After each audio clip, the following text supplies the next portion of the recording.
Well, this is John Black, super chemist, here to talk about how you create a trans kid. First of all, let's talk about gender dysphoria and transsexualism, or being attracted to transsexual. Uh, Gender dysphoria is basically just a confusion, literally, being confused about your gender. That is literally the definition. You're confused. You have confusion about your gender. That's it. If you think that you are, should be in the opposite body, right? Let's say you're male and you think you should be, a girl, then you're transsexual. Or if you're a girl and you want to be a boy, you think you're a boy. Any other, that's a specific type of gender dysphoria that goes towards transsexual children. Okay.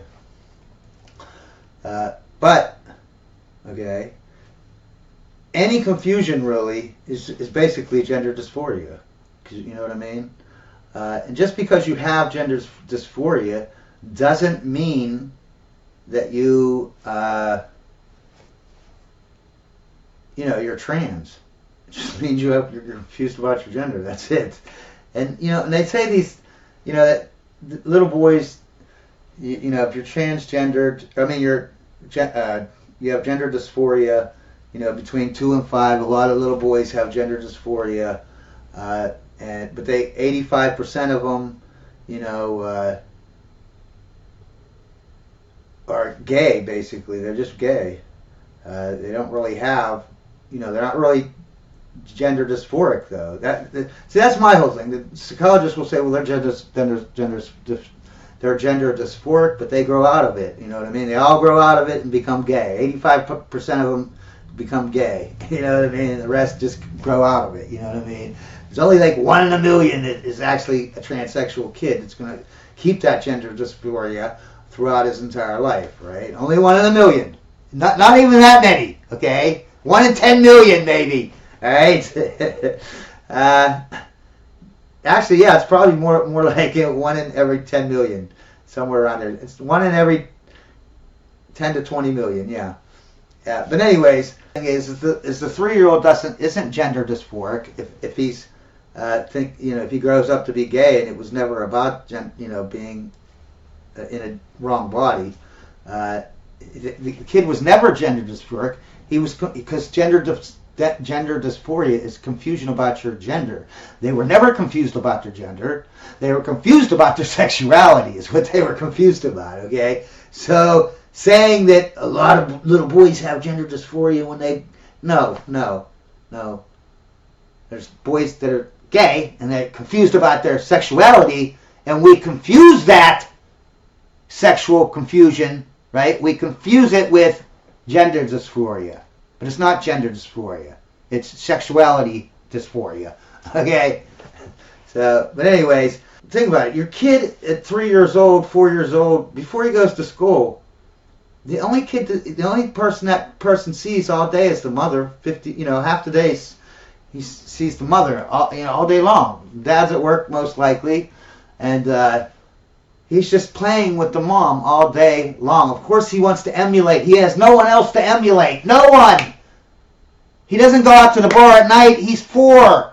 He doesn't go out and hang out with his kids, other kids in the neighborhood, or play football or whatever. No. He's 4. He doesn't do anything. He stays at home all day long. He's too little to leave the house, right? Who does he hang out with? His mom.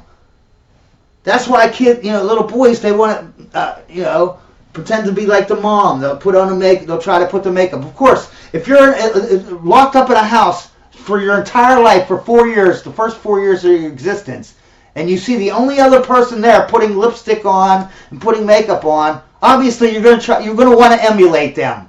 You're not confused about gender. You just want to emulate. It's not some philosophical thing. These people think these 3-year-olds are having some philosophical conversation in their head. No, they're not. They just see that the only person I know is my mom, the one who gives me all my food, makes sure that I don't die. She takes care of me, you know what I mean? And I see her doing this thing, so I want to do that thing.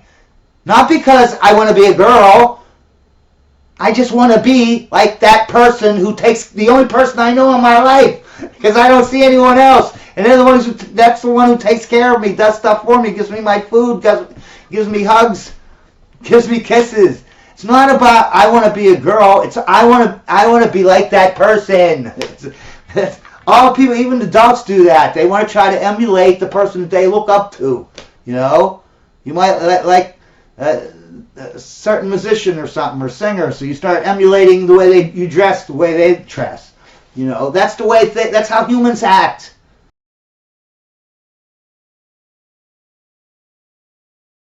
How do you make a trans kid? Okay. So if you think about it, you got a little 5-year-old, little 3-year-old. You tell them from birth, right? Hey, there's 100 different genders. You don't know what one. You don't know what yours is. I'm a grown adult, and I don't even know what your gender is. Nope, no one knows. No one on the planet. And there's 100 of them, and you have to decide. You have to pick one.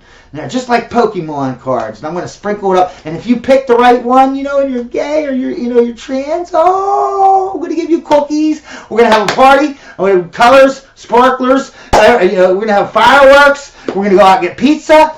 We're going to go to the school, tell them so that they can all give you a big pizza party and give you clap-ins, and then we can go onto the internet, and then I can make a lot of money from you being trans.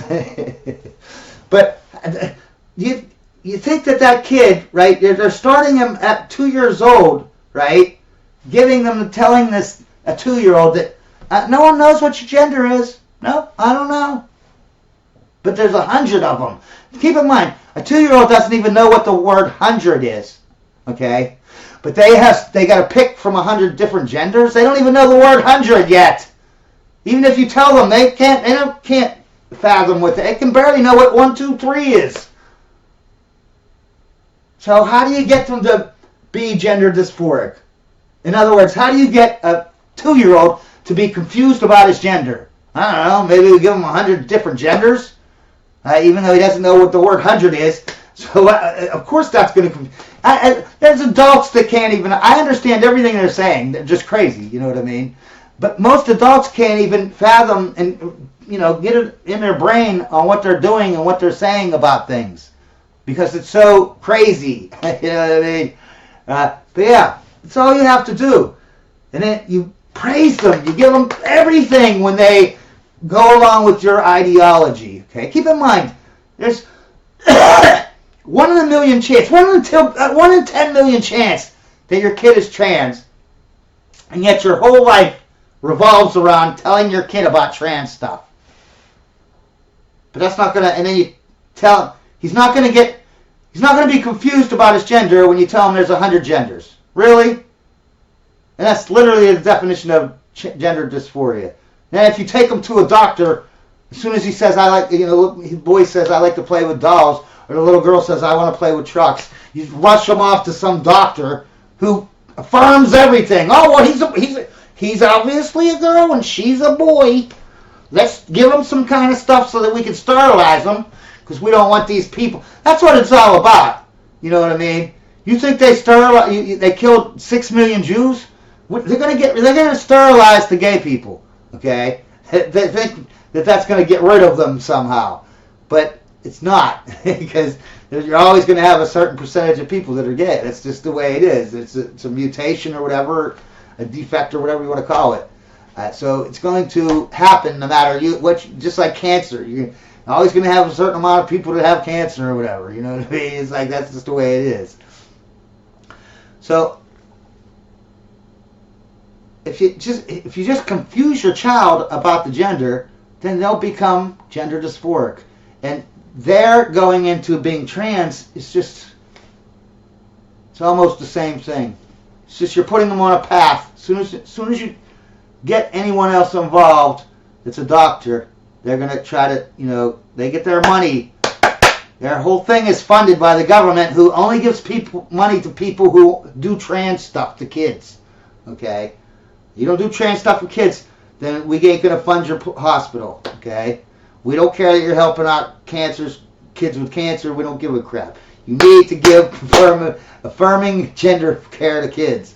Get them on to sterilize them. We need to sterilize these, because basically they're all gay, basically. They're, 1 in 10 million are going to be trans. So yeah, you're going to sterilize them too. But basically, they just want to sterilize all the gay people. Get the gayness out of the country. They don't like the gayness. What's funny is they're all gay. The deep state is like basically 99% gay. It's like the gay mafia. It's like, but anyways. So you don't believe me? You say I'm crazy, whatever. Watch these videos, see what you say, see what you think. I don't know. I guess I'm just crazy. See, this is a psychiatrist from Harvard employed at Boston Children's Hospital. So most of the patients that we have in the GEMS clinic actually know their gender, usually around the age of puberty, but a good portion of children do know as early as seemingly from the womb, and of children do know as early as seemingly from the womb, and children do know as early as seemingly from the womb. And keep in mind, this is a doctor. And they will usually express their gender identity as very young children, some as soon as they can talk. Usually express their gender identity as very young children, some as soon as they can talk. They may usually express their gender identity as very young children, some as soon as they can talk. They may say phrases such as I'm a girl, or I'm a boy, or I'm going to be a woman, or I'm going to be a mom. Kids know very, very early. Sometimes your kid says he's going to be a pirate. He's a pirate. Does that mean he's a pirate when he says, a 3-year-old says he's a pirate? 2 years old? I was walking around eating dirt. At 4, I wanted to change my name to Sarah because it was more feminine. At 5, I was wandering around trying to be a wizard. So in the GEMS clinic, we see a variety of young children all the way down to ages 2 and 3, and all the way down to ages 2 and 3, all the way down to ages 2 and 3. And a variety of young children all the way down to ages 2 and 3, and usually up to ages 9. When they come into the clinic, they'll see one of our psychologists, and we'll be talking to them about their gender. We'll be talking to their family about how to best support that child. Keep in mind, at 2 years old, I can't even understand a 2-year-old talking. I had 3 kids. I couldn't understand a word any of them said. I'd have to get the mother, my wife, what is this kid saying? Because she was used to it. She had a relative who was screwed up in the head somehow, and they talked real weird. You couldn't understand them. So she was like used to it, you know what I mean? 2 years old, you just literally learned the first 100, 50 words, or not even 100, not even 50, probably the first 20 words of your, you know what I mean? Run, play, you know what I mean? Okay, whatever. And how to make sure that that child has the space and support to explore their gender and do well throughout their development. Keep in mind, 1 in a million. This is like, if your kid had you have more chance of getting cancer, your child, than being transgender. This would be like, since my kid was born, I teach him about what could happen if you get cancer. You might have to wear a bag and piss and shit in your bag, and you're going to go to chemotherapy. I'm going to shave my kid's head so that he understands when you have cancer, you might lose your hair from chemo. I'm going to tell my kid every day how you might have cancer. You might have cancer. I just want you to be prepared in case you have cancer. I bet you $1 million that kid's going to think he has cancer by the time he's 5 or 6. If a girl says, I want to wear overalls and call me Sam, that does not mean that she is automatically a boy. Allow them to explore being a child. And we'll be answering any parent questions. A lot of parents do have questions, and so we answer those questions. The biggest piece of advice I give parents who are coming through the gender clinic at Boston Children's Hospital is to just be supportive.